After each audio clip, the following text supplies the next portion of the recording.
Corona virus के प्रकोप से पढ़ाई बहुत हद तक ऑनलाइन मीडियम्स पर शिफ्ट हो गई है। इसी कड़ी में प्राइवेट कंपनियां ऑनलाइन ट्यूशन और क्लास की सुविधा देती हैं। ऐसी एक कंपनी है बायजूस, जो गलत वजहों के चलते चर्चा में है। कंपनी पर आरोप है कि वो अच्छी शिक्षा देने के नाम पर लोगों को लोन तक दिलवा रही है, वो भी उन्हें पूरी जानकारी दिए बिना।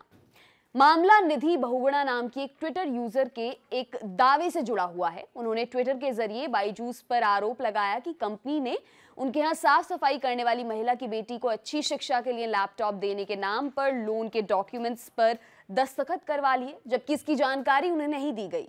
निधि बहुगुणा ने इस महिला के हवाले से यही आरोप लगाया है। उनके मुताबिक साइन करते वक्त महिला और उनके पति को बिल्कुल ये जानकारी नहीं दी कि बायजूस उनसे किन कागजों पर साइन ले रही है।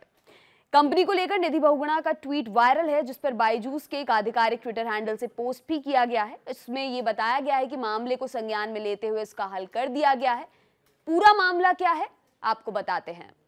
इस मामले को समझने के लिए दी लल्लन टॉप ने निधि बहुगुणा से बात की। उत्तराखंड के मसूरी की रहने वाली निधि के मुताबिक उनके यहाँ साफ सफाई का काम करने वाली पार्वती ने उन्हें बताया कि बायजूस नाम की कंपनी ने उनकी बेटी को अच्छी पढ़ाई करने की वजह से उन्हें साल भर ऑनलाइन ट्यूशन और लैपटॉप देने की बात कही थी। कहा कि इसके लिए उन्हें कुछ पैसे खर्च करने होंगे। पार्वती के हवाले से निधि ने बताया कि इसी सिलसिले में बायजूस कंपनी से शशांक नेगी नाम का एक व्यक्ति उनके घर आया था। निधि ने हमें बताया, मैंने पार्वती से कहा कि तुम्हारी बच्ची की फीस मैं भरती हूँ, जो महीने के सिर्फ 400 रुपए हैं। अगर तुम्हें रुपए खर्च ही करने तो अच्छे स्कूल में पढ़ाओ, ट्यूशन में रुपए खर्च करने की क्या जरूरत है। निधि के मुताबिक उन्हें पार्वती ने बताया कि ट्यूशन फीस और लैपटॉप के लिए रुपए किश्तों में बायजूस को देने होंगे। ये सब सुनने के बाद निधि ने शशांक से फोन पर बात की।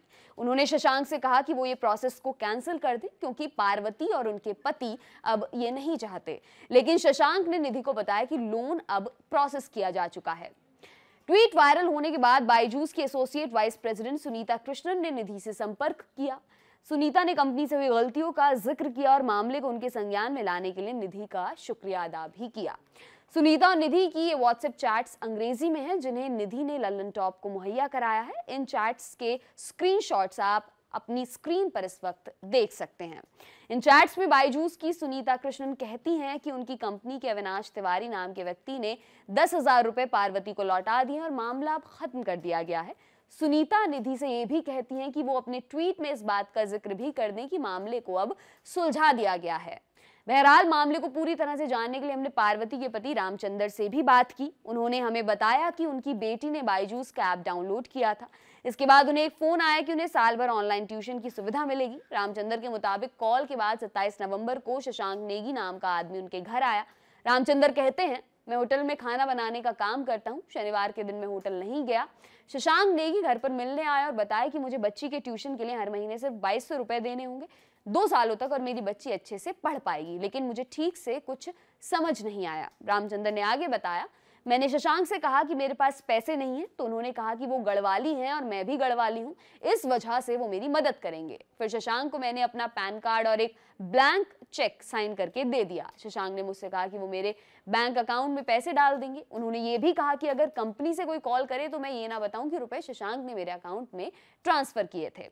रामचंद्र ने कहा कि जब निधि बहुगुणा ने उन्हें बताया कि उनके नाम पर लोन लिया जा चुका है, तब जाकर उन्हें पूरी बात समझ में आई। रामचंद्र ने आगे कहा, मेरे नाम से 35,000 का लोन लिया गया था। इसके लिए मुझे 2 साल यानी कि 24 महीनों तक 2200 रुपए भरने थे।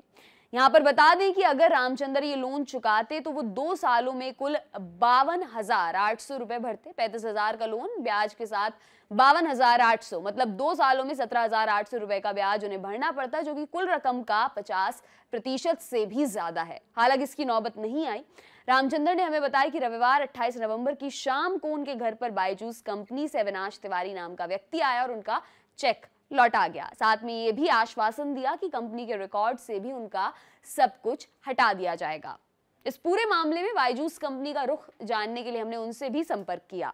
बायजूस की तरफ से उनके एडवर्टीजमेंट और पर्सनल रिलेशन का संचालन करने वाली कंपनी से हमें कॉल भी आया। उस कंपनी के अर्पित गर्ग ने हमें बताया कि चूंकि यह मामला रिजॉल्व हो चुका है, इस वजह से बायजूस इस पर कोई आधिकारिक बयान जारी नहीं करेगा। आपके लिए ये तमाम जानकारी लाए हैं हमारे साथी प्रशांत। मेरा नाम है दिव्यांशी। देखते रहिए दी लल्लन टॉप। शुक्रिया।